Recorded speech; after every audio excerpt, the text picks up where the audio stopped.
If you're following along in your own Bible, please flip ahead with me to 1 Samuel chapter 24. And I did start. Okay, good. All right.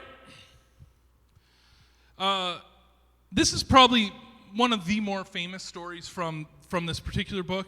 Certainly a lot of people know this particular story, and it's strangely has some controversy over this story, which to me makes no sense, because no matter which way you go with the controversy, the point is the same, so why does it matter? And we're going to get into that as we get into it here. But this is, if you weren't with us last time, Saul is coming really hard after David now. He's trying to kill him. I know that goes without saying. He's been trying to kill him for a while, but he got really close last time. Really, really close. And then the Philistines attacked, and Saul had to go kicking and screaming, and he got dragged away to go actually have to deal, be a king and do king things instead of this petty feud that he has with someone who hasn't even wronged him. But it says that after Saul had returned from pursuing the Philistines, he was told David is in the desert of En-Gedi, which he was. If you remember, we read that is where David retreated to after the last encounter. So Saul took 3,000 able young men from all of Israel and set out to look for David and his men near the crags of the wild goats. Now, at this point, right, Saul knows that there's some men following David. So that's why he's bringing this big army. But there's only 600 of David's men. So clearly what Saul's wanting to do here is severely and utterly crush David. He wants this to be over. He's expecting this to be a war, a big encounter. And it says he came to the sheep pens along the way, and a cave was there, and so Saul went in to relieve himself. Now here's the controversy, and this is why it makes no sense, is the bathroom practices of an ancient Jewish man. How did this look? How did this whole thing happen? Did he take off his robe? Did he go fold it over and put it in a corner while he went over to a different section of the cave? The point being, it doesn't matter. It says David and his men were far back in the cave. And also, it's strange to think, this is like one of two instances in the whole Bible where we read about someone going to the washroom. Like, that's it. And it's one of those details, and I've brought it up before, because people will say, try and argue from a lack of evidence, and they'll say, well, it doesn't say Adam ever used the toilet, so maybe Adam didn't have to defecate. And it's like, that's a silly assumption. I don't understand why you would ever think that. There's a lot of so apparent things that we just don't bother saying. But anyway, David and his men, the cave where Saul went to go to the washroom is the same cave where David and his men were hiding in the far back of the cave. Now, I don't know if any of you have ever gone into a cave, but surely many of you have looked into a dark place, and so you can understand what's happening here. If you are in the light looking into the dark, you can't really see very far. But if you are back in the dark looking out towards the light, you see everything, right? So David and his men, they're way back in the back of the cave, and they can see Saul coming in. And so what do they say?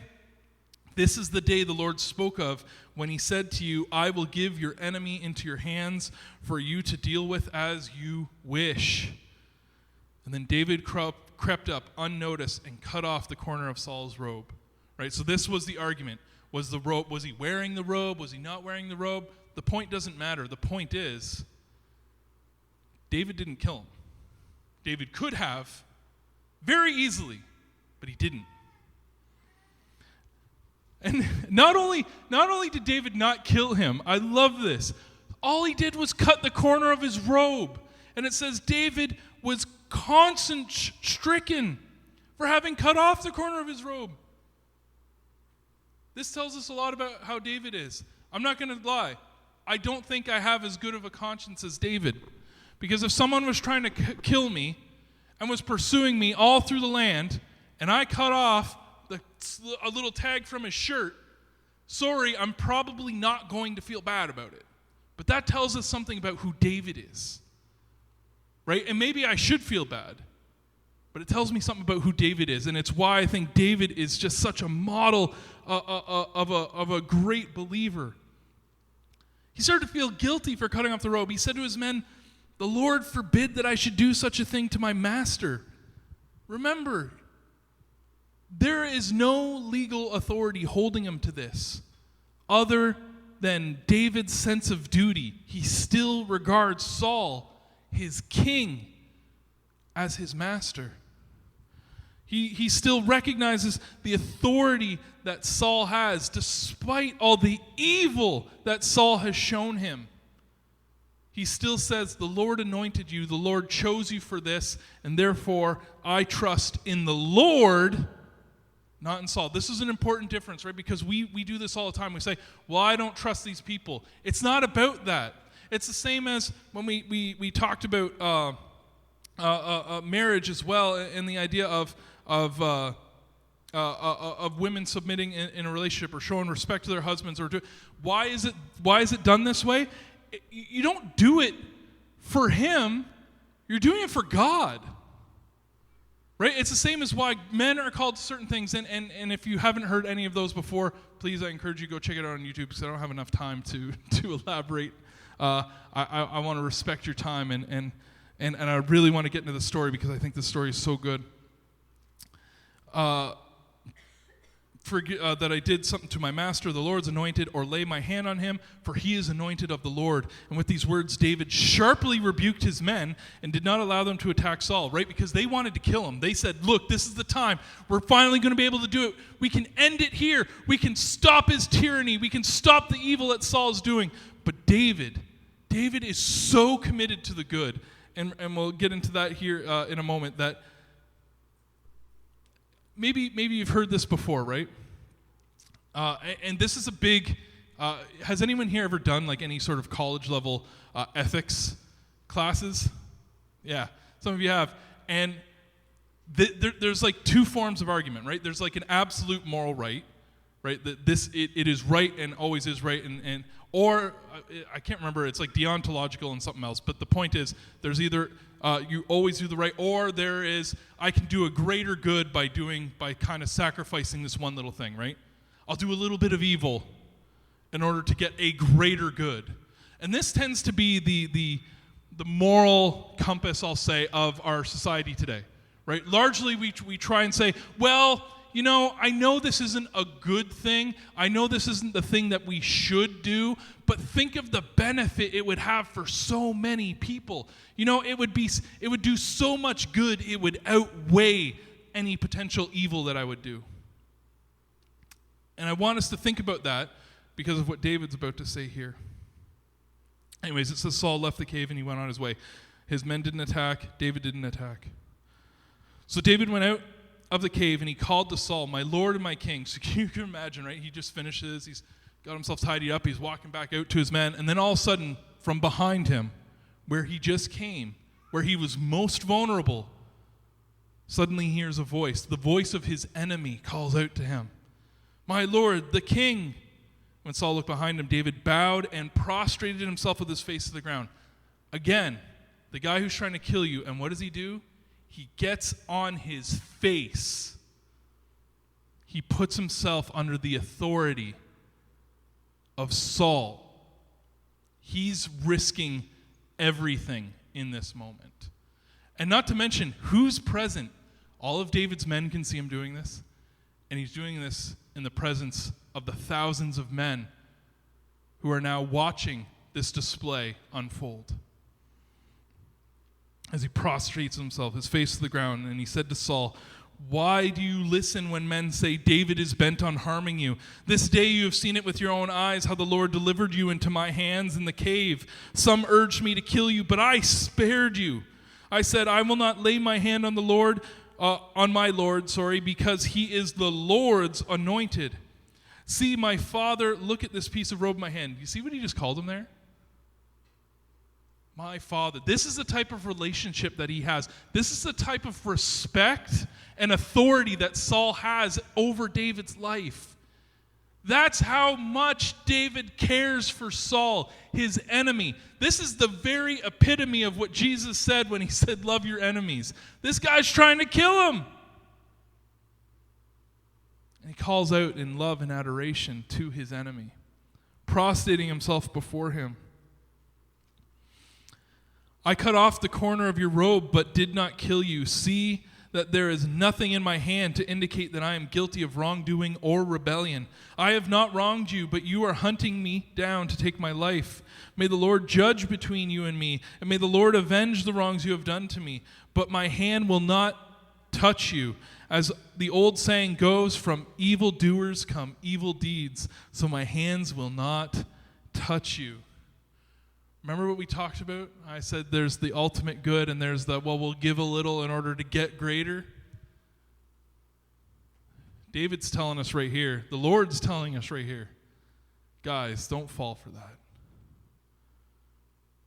When you do evil, the product is evil. Once a thing is tainted, it will always remain tainted. Once again, I would use the idea of feces in water, but Ethan's here, and he'd just be like, yeah, it's normal. But you can't just keep watering it down and watering down. Most of us would reject that. We'd say, no, it's tainted, it's corrupted, it's no good. We can't have that. And yet for some reason, so many times and so often, we can even convince ourselves, it's okay. It's okay that I do this wrong thing because of this good thing that will happen after. But remember, that good thing is now tainted by the evil thing that you did before. David recognizes this and says, look, I can't. If my kingdom starts on regicide, then what kind of legacy am I showing my people? What am I showing the people of how to respect the Lord's anointed? No, that's not who I will be. If he is anointed by God, if he is touched by God, if he is blessed by God, if God put him there, then God is the one that is in control, and God will be the one that takes him away, not I. And by the way, that's another great thing. He's so humble, isn't he? A lot of times we love to take that position of God, and our world today really loves to take that position of God. No, God's going to tell me what to do. No, God's going to dictate my life or control me or tell me how to believe or feel, how I ought to act. But not David. David's showing us, look. And he's putting it all on the line, like quite literally. His life is on the line right here at this very moment. But who is he trusting? Is he trusting in Saul? No. He's trusting God. He knows that God has put him in this very moment. He knows that God will see him through. He knows the promises that God has given him. And despite how unbelievably tragic this event is, he's saying, guys, he looks at his men in the back, I know this is going to sound crazy, but I have to do it because it's the right thing to do. David is taking a principled stand. And he's saying, this is what I believe. I trust the Lord. How many of us can say that we trust the Lord so much we're willing to put our life on? We're willing to bet our life on it.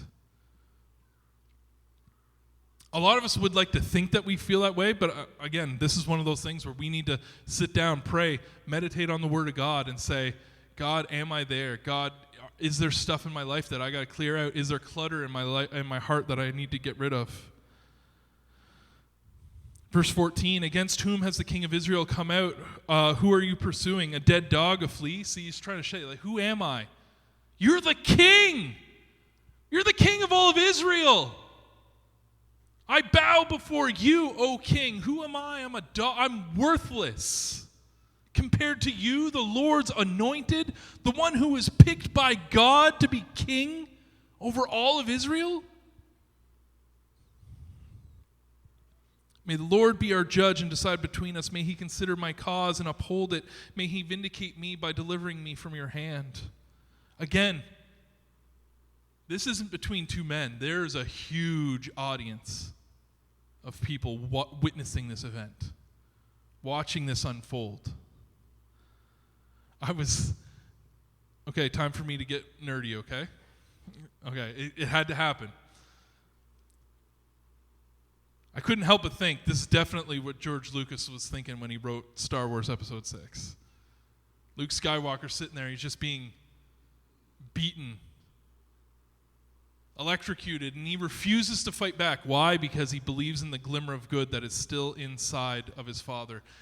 David is sitting here. He recognizes he's putting everything on the line, but he's saying, look, you were chosen by God, and I know that there's some good still in you. I know that God still speaks to you. If you would only listen, Saul, if you would only listen, then God could actually work through you. You were chosen by God to do great things. Saul, have you forgotten? And when David finished saying this, when David finished pleading his case, Saul asked, "Is that your voice, David, my son?" And he wept aloud. Because I bet you in that moment, there was a sudden rush of realization. What have I done? Have any of you ever had that moment?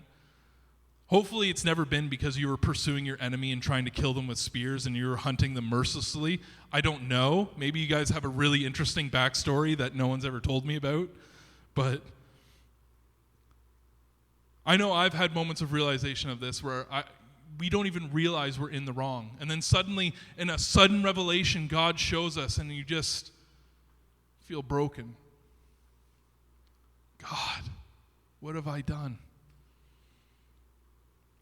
You are more righteous than I, he said. You have treated me well, but I've treated you badly.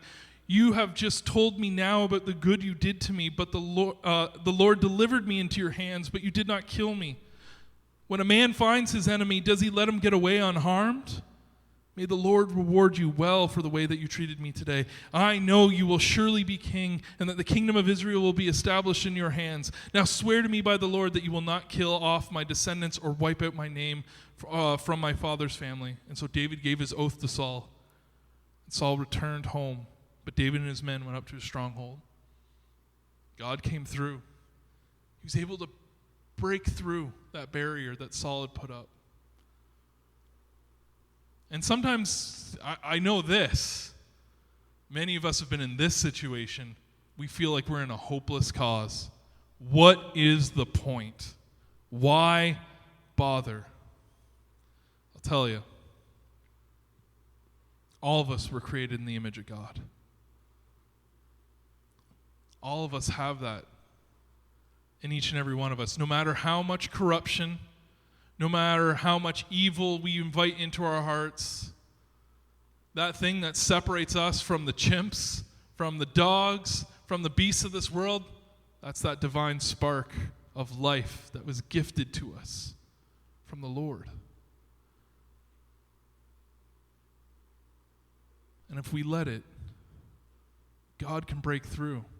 There's a reason why he talks about it as a seed, a mustard seed, the tiniest little thing that sprouts into a mighty, mighty plant.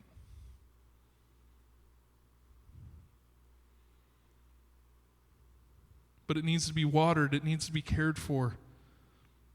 It needs people to do the right things, even when it seems impossible to do so.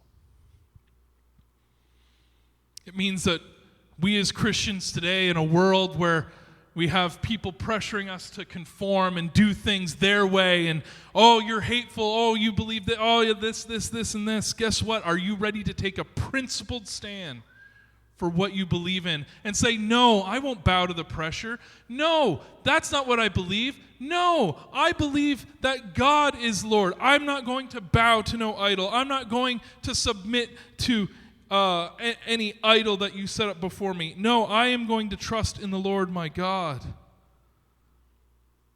even if it means my death. Are we there? Are we ready? I was saying to Lauren last week, one of the best pieces of advice that I ever received when I first got into ministry was, you need to be ready to pray, preach, or die. Now, fortunately, I haven't been called to do the last one yet. But I have to ask myself, am I ready to pay the ultimate price for my Lord? Do I actually have that willingness in my heart? It's a question each and every one of us has to ask ourselves. Am I willing to take a principled stand that says, I will not bend or break, I will not do evil in order to satisfy the world? But instead, I'm going to choose to be like David. I'm going to put it all on the line. I'm going to lay it all out and just say, God, I trust you. I trust that you've got this situation, and I trust that you're going to see this through one way or the other. Because guess what? It very easily could have gone the other way, but David trusted that God had a plan. The last thing I want to mention is that very last verse, verse 22. Forgiveness was found, but the scars were deep. David didn't go back into service at the king's palace. Saul no longer pursued him. David was able to let it go. And this is something that I think a lot of Christians need to understand, because we often hear about forgiveness, and I find the world actually berates us about this a lot. Well, doesn't Jesus say you need to forgive? Yes, he does. But it doesn't mean it didn't leave a scar. It doesn't mean it doesn't change things moving forward, because it does. This I know, for the Bible tells me so.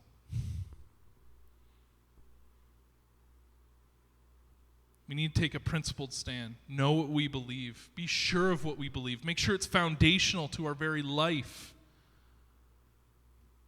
But know that even if it goes your way and damage is done, because damage does happen,